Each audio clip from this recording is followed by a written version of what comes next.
Each and every day, many individuals take the front lines of our community. And whether it be as a nurse, teacher, police officer, or the many other roles that serve Central Illinois, today we're shining a light on one of these individuals who has worked as a firefighter locally for several decades. Here's just a little glimpse at what life looks like on the front lines. I've been fighting fires now for 29 years.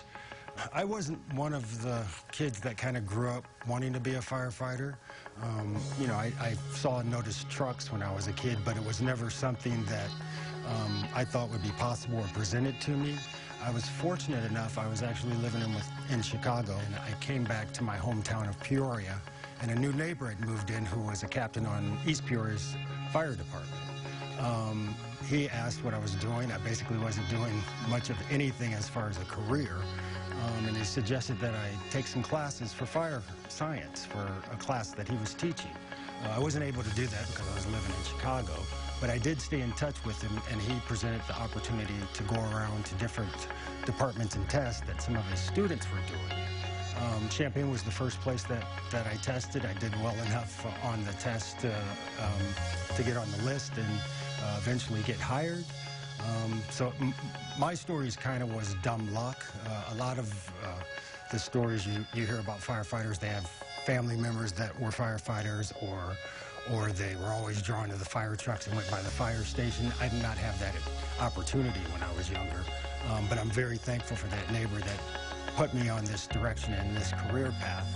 And I also work on our hiring committee to help and give individuals who may not have the opportunity to be an explorers, or who may not have the opportunity or thought process of seeing this as a possible career, to give them that insight that, yeah, it is possible. I'm living proof that, you know, you don't have to have a fire background to actually test and get on in the process. My role here as a lieutenant at our main station is I have my own crew of 3 firefighters, and whatever, depending on the day, will depend on what we do for that day. A day like today, we'll come in and we'll have our morning meeting.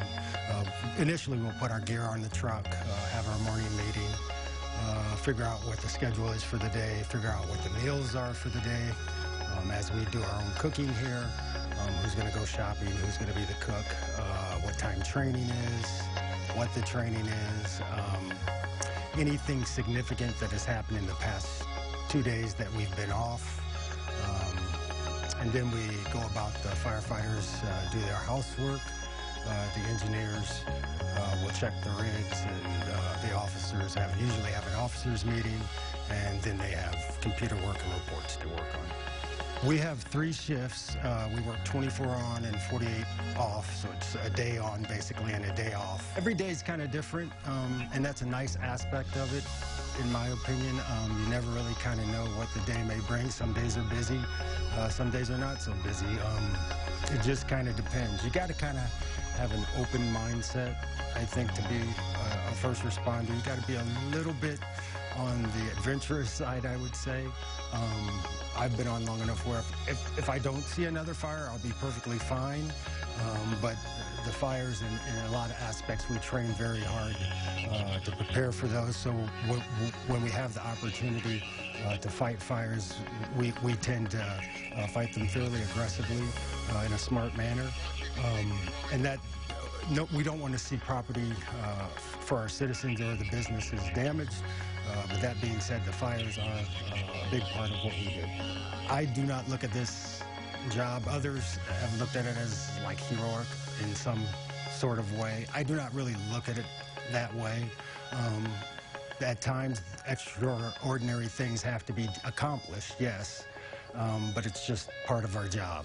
The opportunity to give back to a community that you live in, to serve that community, to serve its residents and the businesses, and in a manner that the vast majority of this community really does look up to. It's a special position, and it's a special type of career that I highly would recommend for someone.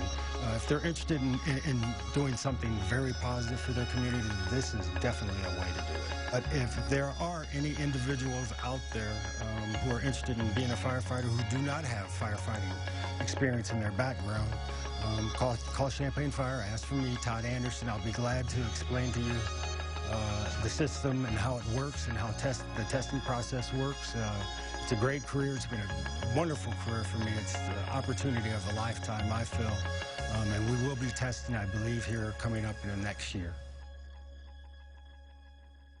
So inspiring just hearing the stories of how a career of such service all began, and a huge thank you to Lieutenant Anderson and all those who serve our community. If you know of an individual that takes the front lines every day and could use a little story here on CI Living, share their story with me at gkachaturian@wcia.com. We've got the spelling for you right there.